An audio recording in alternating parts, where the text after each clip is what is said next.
Madam ಜ್ವರ ಅಂದ ತಕ್ಷಣವೇ ಅನೇಕ ಕಾಯಿಲೆಗಳಲ್ಲಿ ಜ್ವರ ಬರುತ್ತೆ. ಜ್ವರ ಒಂದು ಕಾಯಿಲೆ ಅಲ್ಲ, ಅದೊಂದು ರೋಗ ಲಕ್ಷಣ.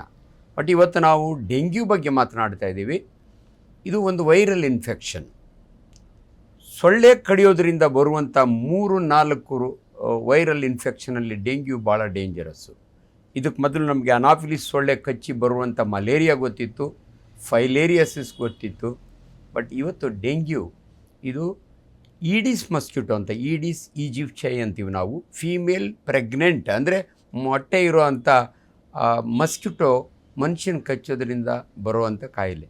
ಸೊ ನೀವು ಕೇಳಿದ ಪ್ರಶ್ನೆ, ಇವತ್ತು ಬೆಂಗಳೂರು ಬೇರೆ ಬೇರೆ ನಗರ ಇದೊಂದು ಅರ್ಬನ್ ಆ್ಯಂಡ್ ಸೆಮಿ ಅರ್ಬನ್ ಕಾಯಿಲೆ ಅಂತೀವಿ. ಯಾಕಂದರೆ ಹಳ್ಳಿಗಳ ಕಡೆ ಇದು ಕಡಿಮೆ ಇದೆ. ಯಾಕೆ ಅಂದರೆ ಈ ಮಸ್ಕಿಟೋ ಇದೆಯಲ್ಲ, ಈ ಸೊಳ್ಳೆ ಇದೆಯಲ್ಲಮ್ಮ, ಇದು ಸ್ಪೆಸಿಫಿಕಲಿ ತಿಳಿ ನೀರಿನಲ್ಲಿ ಮೊಟ್ಟೆ ಇಡುವಂಥ ಮಸ್ಕಿಟೋ. ಇದು ಈ ಗಲೀಜು ನೀರಿನಲ್ಲಿ ಮೊಟ್ಟೆ ಇಡೋದಿಲ್ಲ.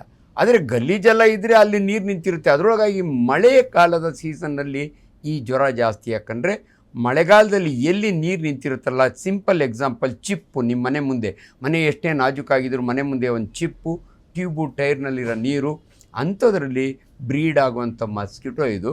ಮನೆಗಳು ಕಟ್ತಾನೇ ಇರ್ತಾರೆ ಬೆಂಗಳೂರು ಸಿಟಿ ಒಳಗೆ ಅಥವಾ ಟೌನ್ಗಳಲ್ಲಿ. ಆ ಮನೆ ಮೇಲೆ ಸಿಮೆಂಟ್ ಇದಕ್ಕೋಸ್ಕರ ನೀರು ಕಟ್ತಾನೇ ಇರ್ತಾರೆ. ಆ ನೀರಿನಲ್ಲಿ ಮೊಟ್ಟೆ ಇಡುವಂಥ ಸೊಳ್ಳೆ ಇದು. ಆದ್ದರಿಂದ ಈ ಮಸ್ಕಿಟೋ ಬೈಟ್ನಿಂದನೇ ಬರೋದು, ಬೇರೆ ಒಬ್ಬರಿಂದ ಒಬ್ಬರಿಗೆ ಇದು ಬರೋದಿಲ್ಲ. ಬಟ್ ರೋಗ ಲಕ್ಷಣಗಳು ನೋಡಿ, ಎಲ್ಲ ಇನ್ಫೆಕ್ಷನ್ ಅಂತೀವಿ ನಾವು. ಬ್ಯಾಕ್ಟೀರಿಯಲ್ ಇನ್ಫೆಕ್ಷನ್ ಇರ್ಬೋದು, ವೈರಲ್ ಇನ್ಫೆಕ್ಷನ್ ಇರ್ಬೋದು. ಅದರಲ್ಲಿ ಒಂದು ಲಕ್ಷಣ ಜ್ವರ ಯಾವತ್ತೂ ಕೂಡ. ಯಾಕಂದರೆ ಜ್ವರ ಯಾಕೆ ಬರುತ್ತೆ ಅಂದರೆ, ನಮ್ಮ ದೇಹದಲ್ಲಿ ಸೋಲ್ಜರ್ಸ್ ಇರ್ತಾರೆ, WBCs ಅಂತೀವಿ ನಾವು. ಸೊ ಒಂದು ವೈರಸ್ಸು ನಮ್ಮ ದೇಹದೊಳಗೆ ಹೋದಾಗೆ ಅದನ್ನು ಆಂಟಿಜನ್ ಅಂತೀವಿ ನಾವು. ಅದನ್ನು ಸಾಯಿಸ್ಲಿಕ್ಕೋಸ್ಕರ ನಮ್ಮ ದೇಹದಲ್ಲಿ ಅಟ್ಯಾಕ್ ಆಗುತ್ತೆ ಅದ್ರ ಮೇಲೆ. ಆಗ ಉಂಟಾಗುವ ಸಿಂಪ್ಟಮೇ ಜ್ವರ. 2 ಮದ್ದಾನೆಗಳು ಕಾದಾಡಿದರೆ ಧೂಳಿದ್ದೊಳುತ್ತಲ್ಲ, ಅದೇ ರೀತಿ ವೈರಸ್ಗೂ ಮತ್ತು ನಮ್ಮ WBCಸ್ಗೂ ಆಗುವ ಫೈಟ್ನಿಂದ ಬರೋದೇ ಜ್ವರ. ಪರ್ಟಿಕ್ಯುಲರ್ ಇದು ಡೆಂಗ್ಯೂ ಜ್ವರನೇನಾ, ಕಾಮನ್ ಕೋಲ್ಡ್ ಜ್ವರನಾ, ಮಲೇರಿಯಾ ಜ್ವರನಾ, ಟೈಫಾಯ್ಡ್ ಜ್ವರನಾ ಅಂತ ಏನಾದರೂ ಡಿಫ್ರೆನ್ಸ್ ಇದೆಯಾ ಡಾಕ್ಟ್ರೆ ಅಂತ ಕೇಳಿದರೆ ನನ್ನ ಡೆಫಿನೆಟ್ಲಿ ಇದರಲ್ಲಿ ಟೆಂಪರೇಚರ್ ಜಾಸ್ತಿ ಇರುತ್ತೆ. 104 ಡಿಗ್ರಿ ಫ್ಯಾರನೈಟ್ವರೆಗೂ ಹೋಗುತ್ತೆ. ಆಮೇಲೆ ತುಂಬ ಬಾಡಿ ಪೇಯ್ನ್ ಇರುತ್ತೆ. ಇದು ಬೋನ್ ಬ್ರೇಕಿಂಗ್ ಫೀವರ್ ಅಂತೀವಿ. ಬೇರೆ ಯಾವ ಫೀವರ್ನಾಗ ನಾವು ಈ ಭಾಷೆ ಯೂಸ್ ಮಾಡಲ್ಲ. ಬೋನ್ ಬ್ರೇಕಿಂಗ್ ಫೀವರ್ ಅಂದರೆ ಅಷ್ಟು ಮೂಳೆ ಮುರಿದೋದಷ್ಟು ನೋವು. ಜನ ಹೇಳ್ತಾರೆ, ನನ್ನ ಮೂಳೆ ಮುರಿದಂಗೆ ಆಗುತ್ತೆ ಡಾಕ್ಟ್ರೆ ಅಂತಾರೆ. ಹೆಡೇಕ್ ಜಾಸ್ತಿ ಇರುತ್ತೆ.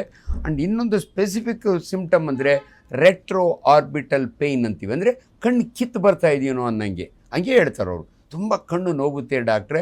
ಇವೆಲ್ಲ ಸರ್ವೇ ಸಾಮಾನ್ಯ. ಅದು ಬಿಗಿನಿಂಗ್ನಲ್ಲಿ. ಇವತ್ತು ಜ್ವರ ಶುರುವಾಗುತ್ತೆ. ನಿಮ್ಗೆ ಇನ್ನೊಂದು ಇನ್ಫಾರ್ಮೇಷನ್ ಹೇಳ್ತೀನಿ. ಇವತ್ತು ಸೊಳ್ಳೆ ಕಚ್ಚಿತು, ಎಲ್ಲ ಸೊಳ್ಳೆ ಕಚ್ಚೋದ್ರಿಂದ ಈ ಜ್ವರ ಬರೋದಿಲ್ಲ, ಡೆಂಗ್ಯೂ ಜ್ವರ ಬರೋಲ್ಲ. ಇದು ಈಡಿಸ್ ಮೊಸ್ಕಿಟೋನೇ ಆಗಬೇಕು. ಅದರೊಳಗೆ ಗಂಡು ಸೊಳ್ಳೆ ಕಚ್ಚಿರು ಬರೋದಿಲ್ಲ. ಹೆಣ್ಣು ಸೊಳ್ಳೆ ಅದರೊಳಗಾಗಿ ಆಲ್ರೆಡಿ ಅದು ಇನ್ಫೆಕ್ಟ್ ಆಗಿರಬೇಕು ಅಂದರೆ ಅದು ಇನ್ನೊಬ್ಬ ಮನುಷ್ಯನಿಗೆ ಪಾಸಿಟಿವ್ ಇರೋನಿಗೆ ಕಚ್ಚಿರುತ್ತೆ. ಅದರ ಹೊಟ್ಟೆ ಒಳಗೆ ಈ ವೈರಸ್ಗಳು ಮಲ್ಟಿಪ್ಲೈ ಆಗ್ತವೆ, ಅದರ ಗಟ್ಟೊಳಗೆ ಅಂತೀವಿ ನಾವು. ಅದಾದ ನಂತರ ಇನ್ನೊಬ್ಬರಿಗೆ ಕಡಿದ್ರೆ ಆ ಮಸ್ಕಿಟೋ ಬೈಟ್ನಿಂದ ವೈರಸ್ ಈ ಮನುಷ್ಯನೊಳಗೆ ಬರುತ್ತೆ. ಇದು ನಾಳೆನೇ ಜ್ವರ ಬರ್ತಾ ಇಲ್ಲ, 6 to 8 ಡೇಸ್ ಅಂತೀವಿ ನಾವು, ಇನ್ಕ್ಯುಬೇಷನ್ ಪೀರಿಯಡ್. ಅದಾದಮೇಲೆ ಜ್ವರ ಬರುತ್ತೆ. ಆವಾಗ ಗೊತ್ತಾಗುತ್ತೆ. ಇದು ಪರ್ಟಿಕ್ಯುಲರ್ಲಿ 1 or 2 ಡೇಸ್ ತುಂಬ ಜ್ವರ ಇರುತ್ತೆ. ಜ್ವರ ಬಂದಾಗ ಜನಗಳು ಎಲ್ಲರೂ ಕೂಡ ಪ್ಯಾರಾಸಿಟಮಾಲ್ ತೊಗೋತಾರೆ, ಕ್ರೋಸಿನ್ ಅಂತ, ಆದರೂ ಕಡಿಮೆ ಆಗಲ್ಲ. ಅದಾದಮೇಲೆ ಜ್ವರ ಕಡಿಮೆ ಆಗುತ್ತೆ, ಬಟ್ ನಾಸಿಯ, ವಾಮಿಟಿಂಗು, ಊಟ ಸೇರಲ್ಲ, ಸುಸ್ತು, ಟೈರ್ಡ್ನೆಸ್ಸು, ಇವಿಷ್ಟು ಕೂಡ ಸ್ಪೆಸಿಫಿಕ್ ಆಗಿ ಡೆಂಗ್ಯೂ ಜ್ವರದಿಂದ ಬರುವಂಥ ರೋಗ ಲಕ್ಷಣಗಳು. ಸರ್, ಇನ್ನೊಂದು ಏನು ಅಂದರೆ, ಜನ ಫೀವರ್ ಅಂತ ಹೇಳಿ ನೆಗ್ಲೆಕ್ಟ್ ಮಾಡೋರು ಜಾಸ್ತಿ ಇದ್ದಾರೆ. ಅಂದರೆ ಬಿಡು, ನಾರ್ಮಲ್ ವೈರಲ್ ಫೀವರ್ ಆಗಿರುತ್ತೆ, ಹಾಸ್ಪಿಟಲ್ಸಿಗೆ ಹೋಗೋಕ್ಕೂ ಹಿಂದೆ ಮುಂದೆ ನೋಡ್ತಾರೆ. ಒಂದು ಟ್ಯಾಬ್ಲೆಟ್ ತೊಗೊಂಡ್ರೆ ಹೋಗುತ್ತೆ, ಅಷ್ಟೇ ಇರುತ್ತೆ. ಏನೆಲ್ಲ ಮಾಡಬೇಕು ಸರ್? ಇವಾಗ ಒಂದು ಕಾಯಿಲೆನ ಅಷ್ಟು ಈಸಿಯಾಗಿ ನಾವು ತಳ್ಳಕ್ಕಾಗಲ್ಲ. It causes to death also sometimes. Infections ಆಗಿರ್ಬೋದು ಅಥವಾ ಫೀವರ್ಸ್ ಅನ್ನೋದಾಗಿರ್ಬೋದು. ಇದು ಸೀಸನಲ್ ಡಿಸೀಸ್ ಅಂತೀವಿ ನಾವು. ಮಳೆಗಾಲದಲ್ಲಿ ಬರುವಂಥದ್ದು. ನಾವೇ ಹೇಳಿರ್ತೀವಿ ಜನಗಳು, ರೀ ಒಂದು ಜ್ವರಕ್ಕೆ ಯಾಕ್ರಿ ಎದುರ್ಕೋತೀರಿ, ಮನೆಗೆ ಒಂದು ಪ್ಯಾರಾಸಿಟಮಾಲ್ ಇಟ್ಕೊಳ್ಳಿ, ಮಗುಗೆ ರಾತ್ರಿ ಹೊತ್ತು ಕುಡಿಸಿ. ಬಟ್ ಇವತ್ತಿನ ಸೀಸನ್ನಲ್ಲಿ ಮಾಧ್ಯಮಗಳ ಮುಖಾಂತರ ನಾವೆಲ್ಲರೂ ಅವೇರ್ನೆಸ್ ಕ್ರಿಯೇಟ್ ಮಾಡ್ತಾಯಿದ್ದೀವಿ. ಆದ್ದರಿಂದ ಜನಗಳು ಇವತ್ತಿನ ಈ ಜ್ವರಕ್ಕೆ ನೆಗ್ಲೆಕ್ಟ್ ಮಾಡಬೇಡಿ ಅಂತ. ಪ್ರತಿ ಸಾರಿನೂ ನೋಡಿ, ಜ್ವರಕ್ಕೆ 108 ಕಾರಣ. ಕಾಮನ್ ಕೋಲ್ಡ್ ಇರ್ಬೋದು, ಎಲ್ಲೋ ಒಂದು ಕಡೆ ಸ್ಟ್ರೈನ್ ಆಗಿರ್ಬೋದು, ಅದರಿಂದನೂ ಜ್ವರ ಬರುತ್ತೆ. ಸೊ ಹಂಗಾಗಿ ಆರಾಮಾಗಿ 1 or 2 ಡೇಸ್ನಾಗೆ. ಬಟ್ ಇವತ್ತು ಡೆಂಗ್ಯೂ ಜಾಸ್ತಿ ಆಗಿರೋದ್ರಿಂದ ನಮ್ಮ ಮಾತಿಗೆ ಗೌರವ ಕೊಡಬೇಕು ನೀವು ಅಂತ ಜನಗಳಲ್ಲಿ ಅಷ್ಟೇ. ನಾನು ನೋಡಿ ಒಬ್ಬ ಸೀನಿಯರ್ ಡಾಕ್ಟ್ರಾಗಿ ಒಂದು 100 ಜನಕ್ಕೆ ಕುಂಡಿಸ್ಕೊಂಡು ಹೇಳ್ಬೋದು. ನಿಮ್ಮಂಥ ಮಾಧ್ಯಮ ನಮ್ಗೆ ಅಡ್ವಾಂಟೇಜ್ ಏನಂದರೆ ನಾನು ಹೇಳಿದ ಮಾತುಗಳನ್ನ ಎಲ್ರಿಗೂ ತಲುಪಂಗೆ ಮಾಡ್ತೀರಿ. ಅದಕ್ಕೆ ದಯವಿಟ್ಟು ನೋಡ್ತಾ ಇರ್ತೀರಿ. ನೋಡಿದವರು ಅದಕ್ಕೆ ಇಂಪಾರ್ಟೆನ್ಸ್ ಕೊಡಬೇಕು. ಹೌದಾ, ಇವತ್ತು ಎಲ್ಲ ಕಡೆ ಡೆಂಗ್ಯೂ ಇದೆ. ಡೆಂಗ್ಯೂ ನೋಡಿ ಬೇಸಿಗೆಯಲ್ಲಿ ಬರೋದಿಲ್ಲ, ಮಳೆಗಾಲದಲ್ಲೇ ಬರೋದು. ಯಾಕಂದರೆ ಆ ಮಸ್ಕಿಟೋ ಬೆಳಿಬೇಕಾದ್ರೆ ಬೇಕೇ ಬೇಕು ನೀರಿದ್ದ ಕಡೆ, ಅದು ಫ್ರೆಶ್ ವಾಟರು. ಎಲ್ಲೂ ಕೂಡ ಮನೆಯಲ್ಲಿ ಹಳ್ಳಿಗಳ ಕಡೆ ಹೋದರೆ ನೀವು ಅಂಡೆ ಒಳಗೆ ತುಂಬಿಟ್ಟಿರ್ತಾರೆ. ಪಾಪ ಅವ್ರಿಗೊಂದು ವಾರಕ್ಕೆ ನೀರು ಅದೇನೇ ಗತಿ. ಎಲ್ಲೋ ಟ್ಯಾಂಕರ್ ಇಟ್ಟಿರ್ತಾರೆ, ಅದನ್ನು ಸರಿಯಾಗಿ ಮುಚ್ಚಿರಲ್ಲ, ಅದರಲ್ಲಿ ಮೊಟ್ಟೆ ಇಡುವಂಥ ಸೊಳ್ಳೆ. ಸೊ ಈ ಸಮಯದಲ್ಲಿ ಆಲ್ರೆಡಿ BBMPನೂ ಸಾಕಷ್ಟು ಜನಗಳ ಗಮನಕ್ಕೆ ತರ್ತಾ ಇದೆ.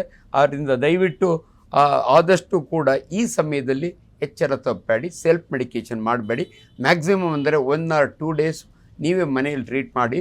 ಬಟ್ ಯಾವಾಗ ಡಿಹೈಡ್ರೇಷನ್ ಅಂತ ನಮ್ಮ ಪದ, ಮೈನಲ್ಲಿ ನೀರು ಸೆಲ್ನೊಳಗಿರೋದು ಈಚೆ ಬರುತ್ತೆ.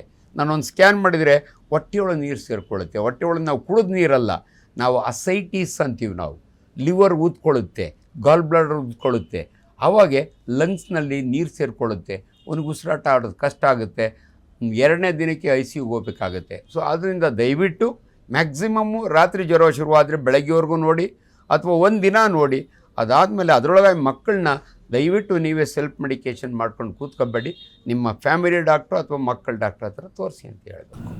ಸರ್, ಇವತ್ತು ಡೆಂಗ್ಯೂ ಪ್ರಕರಣಗಳು ಮಕ್ಕಳಲ್ಲೇ ಜಾಸ್ತಿ. ಅಂದರೆ ಇವಾಗ ಪೇರೆಂಟ್ಸ್ ಅಷ್ಟೊಂದು ಇಂಪಾರ್ಟೆನ್ಸ್ ಕೊಡ್ತಾ ಇಲ್ವಾ? ಅಂದರೆ ಎಲ್ಲಿ ಆಟ ಆಡಕ್ಕೆ ಬಿಡಬಾರ್ದು. ಆ್ಯಕ್ಚುಲಿ ಮಕ್ಕಳಿಗೆ ಮಳೆ ಅಂತಂದ್ರೇ ಒಂದು ಖುಷಿ, ಹೋಗಿ ನೆನಿಬೇಕನ್ನೋದೇ ಒಂದು ಖುಷಿ.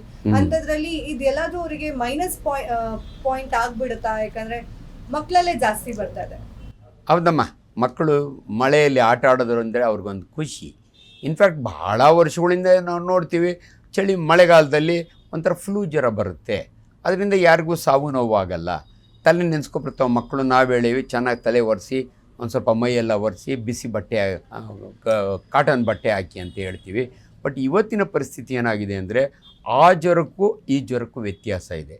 ಇದು ಮಳೆಗಾಲದಲ್ಲಿ ಸೊಳ್ಳೆ ಕಚ್ಚುವ, ಈ ಸೊಳ್ಳೆದ ವಿಶೇಷತೆ ಏನಂದರೆ ಅಗಲು ಕಚ್ಚುವ ಸೊಳ್ಳೆ, ಮೊಣಕಾಲಿಂದ ಕೆಳಗಡೆ ಕಚ್ಚುವ ಸೊಳ್ಳೆ. ಇದನ್ನು ಗಮನದಲ್ಲಿಟ್ಕೊಂಡು ದಯವಿಟ್ಟು ನಿಮ್ಮ ಮಕ್ಕಳ ಆಟ ಆಡೋಕ್ಕೆ ಹೋದರೆ ಫುಲ್ ಬಟ್ಟೆ ಹಾಕಿ ಕಳಿಸಿ, ಸಾಕ್ಸ್ ಹಾಕಿ ಕಳಿಸಿ. ಆ್ಯಂಡ್ ಮಸ್ಕ್ಯುಲೋ ರಿಪೆಲೆಂಟ್ಸ್, ಎಷ್ಟೋ ಊರುಗಳ ಕಡೆ ಕೊಬ್ಬರಿ ಎಣ್ಣೆ ಸವರ್ತಾರೆ, ಮಸ್ಕ್ಯುಲೋ ರಿಪೆಲೆಂಟ್ಸ್ ಬರ್ತವೆ. ಆ್ಯಂಡ್ ನೀವು ಕೂತು ಯಜಮಾನ್ರು ಯಾರನ್ನ ಮಳೆನ ಎಂಜಾಯ್ ಮಾಡ್ತಾಯಿದ್ರೆ ಸೊಳ್ಳೆಗಳು ಬಂದು ಮೊಣಕೈಗೆ ಹಿಂದ್ಗಡೆಯಿಂದ ಕಚ್ತವೆ. ಇವೆಲ್ಲ ವಿಶೇಷತೆ ಈ ಜ್ವರದಲ್ಲಿ. ವಿಜ್ಞಾನ ಎಷ್ಟು ಚೆನ್ನಾಗಿ ಹೇಳುತ್ತೆ ಅಂದರೆ ದಯವಿಟ್ಟು ಈ ಸೊಳ್ಳೆ ಹೆಚ್ಚಕ್ಕೆ ಆರೋದಿಲ್ಲ, ನೀವು ಎಲ್ಲಿರ್ತೀರೋ ಅಲ್ಲೇ ಬಂದು ಕಚ್ಚುತ್ತೆ. ಈ ಗಮನ ವಹಿಸಿ ಅಂತ. ಫುಲ್ ಸ್ಲೀವ್ ಶರ್ಟ್ ಹಾಕ್ಕೊಳ್ಳಿ, ಮಕ್ಕಳಿಗೆ ಫುಲ್ ಸ್ಲೀವ್ ಶರ್ಟು ಪ್ಯಾಂಟ್ ಹಾಕಿ ಆಚೆ ಕಳಿಸಿ ಅಂತ ಹೇಳ್ತೀವಿ. ಅದರಿಂದ ತಂದೆ ತಾಯಿ ಇದನ್ನು ಗಮನದಲ್ಲಿಟ್ಕೋಬೇಕು. ಕಾಮನ್ ಕೋಲ್ಡೇ ಬೇರೆ, ನೆಗಡಿ ಬರೋದೇ ಬೇರೆ. ಎಲ್ಲೋ ಶೀತ ಮಗ ನೆಂದುಬಿಡ್ತು ಬಂತು ಅಂತ, ನೆಂದುಬಿಟ್ಟು ಬರೋ ಜ್ವರ ಅಲ್ಲ ಇದು. ಮಸ್ಕ್ಯೂಟೋ ಕಚ್ಚೋದ್ರಿಂದ ಬರುವಂಥದ್ದು. ಈ ಟೈಮ್ನಲ್ಲಿ ಮಸ್ಕ್ಯೂಟೋಸ್ ಬ್ರೀಡಿಂಗ್ ಜಾಸ್ತಿ ಇರೋದ್ರಿಂದ ಆ ಮಸ್ಕ್ಯೂಟೋಸ್ ಕಚ್ಚೋದ್ರಿಂದ ಬರುತ್ತೆ. ಅದರಿಂದ ಬಿ ಕೇರ್ಫುಲ್ ಅಂತ ನಾವು ಹೇಳ್ಬೇಕು ಅವರಿಗೆ. ಸರ್, ಒಂದು ಟೈಮಲ್ಲಿ ನಾವು ಮಲೇರಿಯಾ, ಕಾಲರಾ ಇಂಥ ಜ್ವರಗಳು ಜಾಸ್ತಿ ಆಗ್ತಾ ಇದೆ ಅನ್ನೋದು ಕೇಳ್ತಾ ಇದ್ವಿ. ಇತ್ತೀಚೆಗೆ ಅಂದರೆ ಈಗ ರೀಸೆಂಟಾಗಿ ಬಂದಿರೋದು ಡೆಂಗ್ಯೂ ಅನ್ನೋದು. ಅಂದರೆ ಅವಾಗ ಎಲ್ಲೋ ತುಂಬ ರೇರ್ ಡಿಸೀಸ್ ಆಗಿರುವಂತಹ ಡೆಂಗ್ಯೂ ಈಗ ಎಲ್ಲ ಮಕ್ಕಳಲ್ಲೂ ದೊಡ್ಡವರಲ್ಲೂ ಕಾಣಿಸ್ಕೊಳ್ತಿದೆ. ಅಂದರೆ ಏನು ರೀಸನ್ ಇರ್ಬೋದು? ಇದು ಆ್ಯಕ್ಚುಲಿ ನಾವು ಬೆಂಗಳೂರದಷ್ಟೇ ಮಾತಾಡ್ತಾ ಇದ್ದೀವಿ. All over the global infection ಇದು. ಇವತ್ತು ಪ್ರಪಂಚದ ಅನೇಕ ದೇಶಗಳಲ್ಲಿ ಮೋರ್ ದೆನ್ 50% ಆಫ್ ಪಾಪ್ಯುಲೇಷನ್ ಇದರಿಂದ ಸಫರ್ ಆಗ್ತಾಯಿದೆ. ನಾವು ನಮ್ಮ ಬಗ್ಗೆ ಮಾತಾಡ್ತಾ ಇದ್ದೀವಿ. ಬಟ್ ನಾನು MBBS ಹೋದಾಗ 1975 ಬಳ್ಳಾರಿ ಒಳಗೆ ಈ ಜ್ವರದ ಬಗ್ಗೆನೇ ನಾವು ಕೇಳಿರಲ್ಲ. ಸೊ ಒನ್ಸ್ ಇದು ಶುರುವಾಗಿದೆ. ಬಟ್ ನೋಡಿ, ಮಸ್ಕ್ಯೂಟೋಸು ಮನುಷ್ಯನಿಗೆ ಹೆಂಗೆ ದೇವರು ಆಶೀರ್ವಾದ ಮಾಡಿದಾನೆ ಅವಕ್ಕೂ ಅದೇ, ನೀನು ಬದುಕಬೇಕು, ಎಲ್ಲರೂ ಬದುಕಬೇಕು ಅನ್ನೋ ಇದು ಎನ್ವೈರ್ಮೆಂಟಲ್ ಅಡ್ಜಸ್ಟ್ಮೆಂಟ್ಸ್ ಅಂತೀವಿ ನಾವು. ಇನ್ಫ್ಯಾಕ್ಟ್ ಈ ಸೊಳ್ಳೆನ ತಿಂದು ಬದುಕುವಂಥವು ಮೀನುಗಳು ಇರ್ತವೆ, ಮೀನುಗಳಿಗೆ ಆಹಾರ ಇವೆಲ್ಲ. ಸೊ ಹಂಗಾಗಿ ಇದು ಇದೆ ಅನ್ನೋದನ್ನ ಗೊತ್ತಾದ ಮೇಲೆ ಅವ್ನು ಡೆಸ್ಟ್ರಾಯ್ ಮಾಡೋದು, ಕೇರ್ಫುಲ್ ಆಗಿರೋದು ನಮ್ಮ ಕೆಲಸ ಅಷ್ಟೇ. Very very simple. ಆ್ಯಂಡ್ ಇನ್ನೊಂದು ನೀವು ನೋಡ್ಕೊಳ್ಳಿ, ಇವಾಗ ನನ್ನ ಏರಿಯಾ ಒಳಗೆ ಇವಾಗ ನನ್ನ ನರ್ಸಿಂಗ್ ಹೋಮ್ನಾಗ ಒಂದು ಡೆಂಗ್ಯೂ ಅಡ್ಮಿಟ್ ಆಯಿತು ಅಂದರೆ ಸುತ್ತಮುತ್ತ ಸೊಳ್ಳೆ ಬಂದು ಅವ್ನು ಕಚ್ಚಿ ಪಕ್ಕದ ಮನೆಗೆ ಹೋಗಿ ಆರೋದು ಅಂದರೆ ಆ ಲೆವೆಲ್ನಲ್ಲೇ ಹೋಗ್ತಾವೆ, ಅವು ತೀರ ಮೇಲೆ ಆರೋದಿಲ್ಲ. ಸೊ ಹಂಗಾಗಿ ಒಬ್ಬರಿಂದ ಒಬ್ಬರಿಗೆ ಪಾಸಿಟಿವ್ ಇರೋದ್ರಿಂದ ಈ ಟೈಮ್ನ ಪಾಸಿಟಿವ್ ಇದೆ. ಅದರಿಂದ ನಾವೆಲ್ಲರೂ ಕೂಡ ಎಚ್ಚರ ವಹಿಸಿ ಇದನ್ನು ಹರಡ್ದಂಗೆ ನೋಡ್ಕೊಳ್ಳೋಣ ಅಂದರೆ ಸರಿ ಹೋಗುತ್ತೆ. ಇಲ್ಲಾಂದರೆ ಹರಡ್ತಾನೆ ಇರುತ್ತೆ. ಎಲ್ಲಿವರೆಗೂ ಹರಡುತ್ತೆ ಅಂದರೆ ಈ ಮಸ್ಕಿಟೋ ಬ್ರೀಡಿಂಗ್ನ ಇದು ಮಾಡೋವರೆಗೂ ಇನ್ಫ್ಯಾಕ್ಟ್ ಸರ್ಕಾರದಲ್ಲಿ ಏನೇನೆಲ್ಲ ವ್ಯವಸ್ಥೆ ಇದೆ ಅಂದರೆ ಸ್ಪ್ರೇ ಮಾಡಬೇಕು, ಮಸ್ಕಿಟೋ ಇಲ್ದಿದ್ದ ಕಡೆ ಇದು ಮಾಡ್ಕೋಬೇಕು. ಪರ್ಟಿಕ್ಯುಲರ್ ಇವೆಲ್ಲ ಬಿಸಾಕಿರ್ತಾರೆ ನೋಡಿ, ನೀವು ಕಸ ಬಿಸಾಕಿದರೆ ಅಲ್ಲೊಂದು ಚಿಪ್ ಇದಿರುತ್ತೆ, ಆ ಚಿಪ್ನೊಳಗಿರೋ ನೀರಿನೊಳಗೆ ಇದು ಮೊಟ್ಟೆ ಇಡುತ್ತೆ. ಸೊ ಇಂಥದನ್ನು ನಾವು ಕೇರ್ಫುಲ್ಲಾಗಿ ಎರಾಡಿಕೇಟ್ ಮಾಡಿದರೆ ಡೆಫಿನೆಟ್ಲಿ ಕಡಿಮೆ ಆಗುತ್ತೆ. ಗ್ಯಾರಂಟಿ ನ್ಯೂಸ್, ಸುದ್ದಿ ಖಚಿತ, ನ್ಯಾಯ ನಿಶ್ಚಿತ.